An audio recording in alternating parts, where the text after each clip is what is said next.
नमस्कार। एक बार फिर आप तमाम लोगों का स्वागत है जुर्म की दास्तान की कहानी के इस एपिसोड में।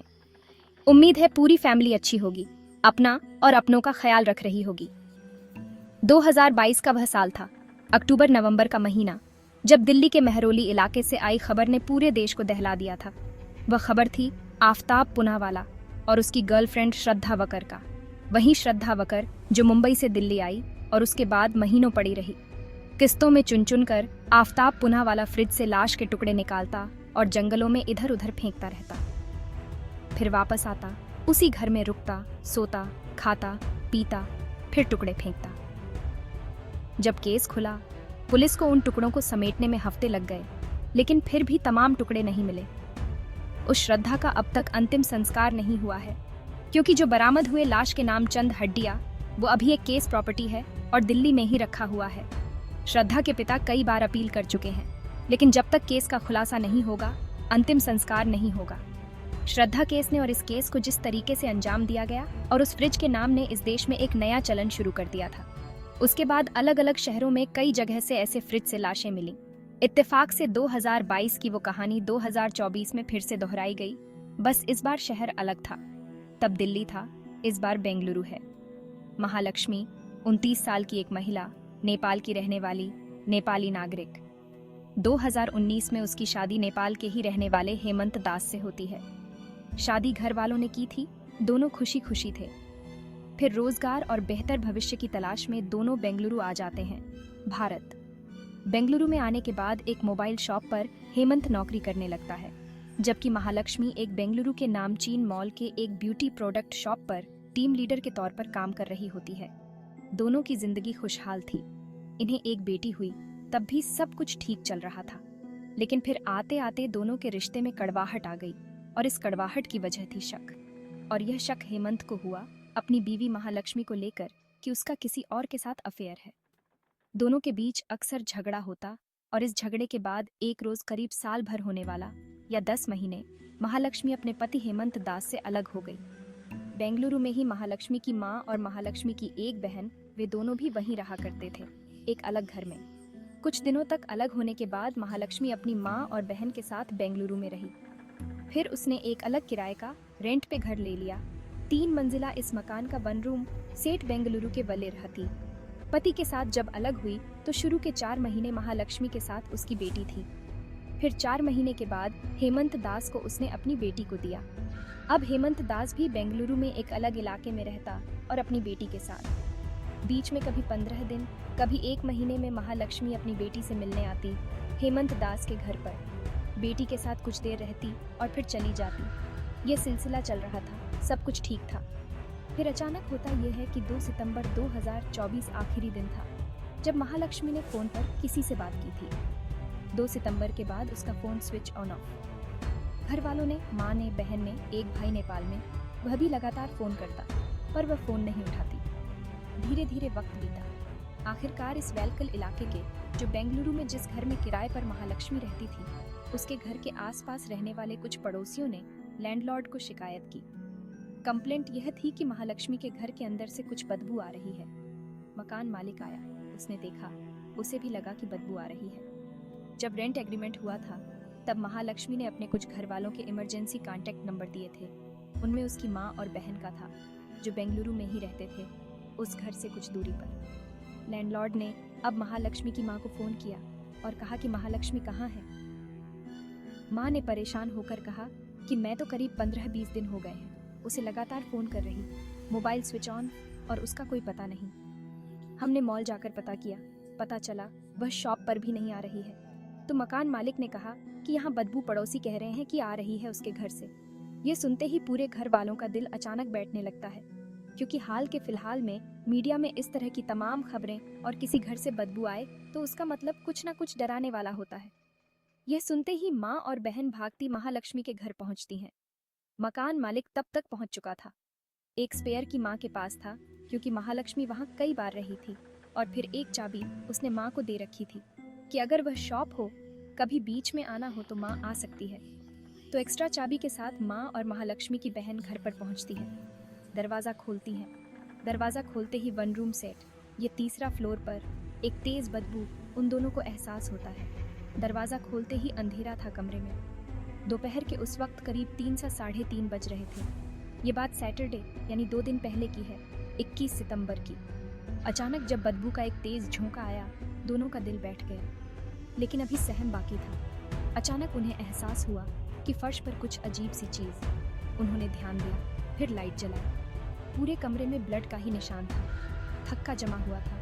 इसके अलावा उस कमरे में जब उन्होंने देखा तो फर्श पर जगह जगह छोटे छोटे इंसानी टुकड़े पड़े हुए। देखते ही बदहवास माँ और बहन कमरे से बाहर लौट। अगले 10 मिनट में पुलिस की टीम मौके पर थी। पुलिस की टीम अब कमरे में दाखिल होती है। जैसे ही दाखिल होती है, पुलिस की टीम भी वापस बाहर आ जाती है। तो कातिल कौन है? कत्ल का मकसद क्या है? सामने आ ही जाएगा। ऐसे कई कत्ले होते हैं जिसमें शुरुआत में कुछ पता नहीं चलता, लेकिन फिर केस सुलझ तो है।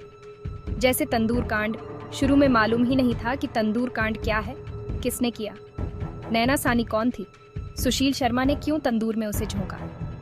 ये पूरी कहानी तंदूर कांड कुकू FM के ऑडियो लर्निंग प्लेटफॉर्म पर मौजूद है और आप वहां सुन सकते हैं। तंदूर कांड देश का वह केस जिसने पूरे देश को सुलगा दिया था, इसलिए कि इससे पहले ऐसा कोई क्राइम इस तरह का हुआ ही नहीं था। बदबू उनसे बर्दाश्त नहीं हो रहा था। इसके बाद फौरन मास्क मंगाया जाता है। डबल मास्क पुलिस के लोग लगाते हैं, बड़ी मुश्किल से अंदर जाते हैं। 2-4 तो उल्टियाँ कर चुका था। कमरे से उन्हें सबूत भी देखना और यह भी देखना यहाँ है क्या। फर्श पर पड़े इंसानी टुकड़ों के कुछ निशानियाँ उन्हें बता रही थी कि यहाँ क्या हुआ है। तभी उनकी नज़र पड़ी एक लकीर सी खींची हुई थी। सामने फ्रिज था, एक 165 लीटर मॉडल, और उस फ्रिज से एक निशान निकल रहा था नीचे ज़मीन से। ऐसा लगता था कि जैसे फ्रिज से ब्लड निकला और वह ब्लड खून जो अपना निशान बनाता जा रहा है। फ्रिज थोड़ा सा खुला हुआ था। पुलिस वालों ने पूरा दरवाज़ा खोला और तेज़ बदबू फिर। वो लोग बाहर निकलते हैं, एक्स्ट्रा मास्क लगाते हैं, अंदर जाते हैं। जो फ्रिज खोला उसके अंदर का मंजर कुछ ऐसा था कि सबसे ऊपर के खाने में 2 इंसानी पैर थे। बीच में जो फ्रिज का हिस्सा था उसमें बाकी अलग अलग टुकड़े थे, और सबसे निचला जो हिस्सा था फ्रिज का, उसमें एक सर रखा हुआ था। पुलिस वालों का भी हौसला जवाब दे देता है। ये देखते ही वो बिना कुछ छुए हुए बाहर आते हैं। फौरन अपने आला अफसरों को फ़ोन करते हैं। फॉरेंसिक टीम को फ़ोन किया जाता है। इसके बाद फॉरेन टीम आती है। इधर तब तक उस पूरे मोहल्ले में ये खबर फैल चुकी थी कि बेंगलुरु में भी दिल्ली वाला सेम केस हो चुका है। अब उस मोहल्ले में हर एक के नाम पर श्रद्धा और आफ्ताब पूनावाला का नाम था। लोगों की भीड़ जमा हो रही थी। पुलिस वालों को भीड़ को कंट्रोल करने में बड़ी मुश्किल हो रहा था। बड़ी मुश्किल से और फोर्स बढ़ाई गई, भीड़ को हटाया गया। उसके बाद फॉरेंसिक टीम भी पहुंच गई। जब फॉरेंसिक टीम आई तो उसने कमरे को देखकर उनका भी एक तरह से उनकी भी हिम्मत जवाब दे गई।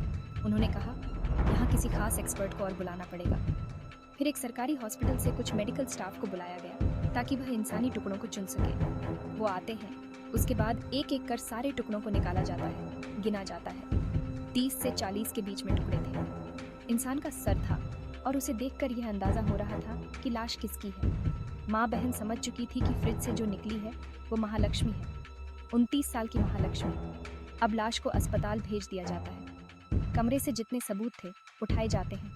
उसके बाद पुलिस उसे सील करती है। कमरे की तलाशी लेने से पहले जब तलाशी लेती है तो उसी कमरे से बेड के करीब एक फ़ोन मिलता है। फ़ोन माँ और बहन को दिखाया जाता है तो पता चलता है ये फ़ोन महालक्ष्मी का है। जब पुलिस उस फ़ोन को देखती है तो फ़ोन स्विच ऑन था। उस फ़ोन के CDR यानी कॉल डिटेल रिकॉर्ड को देखती है तो पता चलता है कि इस फ़ोन से आखिरी कॉल 2 सितंबर को किया गया था, या 2 सितंबर को इस पर आखिरी कॉल आया था। पुलिस की टीम इस घर में पहुंची थी 21 सितंबर को। 21 सितंबर फ़ोन स्विच ऑन ऑफ हुआ था। 2 सितंबर जिस तरह से बॉडी मिली, जिस तरह से कमरे में तमाम निशान मिले, उसे साफ हो गया था कि महालक्ष्मी का कत्ल 19 दिन पहले हुआ है, यानी 2 सितंबर को, और उसी दिन शायद उसके लाश के टुकड़े किए गए या उसके अगले दिन किए गए और फिर फ्रिज में रखा गया। बाहर का दरवाज़ा बाहर से लॉक था, अंदर से था नहीं। अब पुलिस ने सारी चीज़ें समेटी। उसके बाद अब इन्वेस्टिगेशन शुरू होती है। अब सवाल यह था कि महालक्ष्मी को इतनी बेदर्दी से किसने मारा। पुलिस ने हर कैरेक्टर के ऊपर अपने शक की सुई घुमाई। माँ से बात हुई, बहन से बात हुई। तब तक नेपाल से महालक्ष्मी का भाई आ चुका था। सब कुछ हुआ, पोस्टमार्टम हुआ। उसके बाद पुलिस ने उन टुकड़ों की शक्ल में उस लाश को घर वालों को सौंप दिया। बेंगलुरु में महालक्ष्मी का अंतिम संस्कार कर रही हैं। 3 अलग अलग टीमें बनाई गई हैं। तीनों टीमें हर चीज़ पर बारीकी से काम कर रही हैं। लेकिन जो सोर्सेज बता रहे बेंगलुरु पुलिस के भी यह है कि आउटसाइडर का काम है और बहुत मुमकिन है कि शायद वो जो जिसके साथ हेमंत को शक है कि उसका अफेयर था, कहीं वही तो कातिल नहीं। जबकि बेंगलुरु पुलिस को श्रद्धा केस के बारे में पूरी जानकारी है, इसलिए कातिल के साथ साथ पुलिस कड़ियों को जोड़ने के लिए कुछ और चीज़ों पर काम कर रही है। जैसे इस फ्रिज का यूज़ कब से हुआ या कब आया, कत्ल से पहले यानी 2 सितंबर से पहले या पहले से था।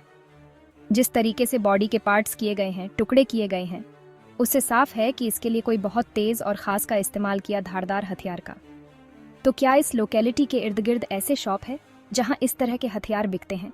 और क्या 2 सितंबर से लेकर या 30 अगस्त के बाद से लेकर 5 सितंबर तक आसपास के किसी शॉप से किसी ने ऐसे तेजधार हथियार खरीदे?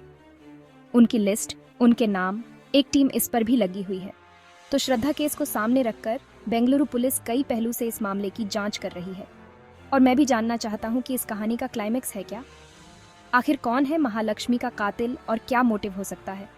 तो जैसे ही इन चीज़ों का खुलासा होगा, कातिल पकड़ा जाएगा, बेनकाब होगा, या बेंगलुरु पुलिस सामने आकर दावा करेगी कि उसने इस केस को सुलझा दिया है, आप तक उसकी पूरी जानकारी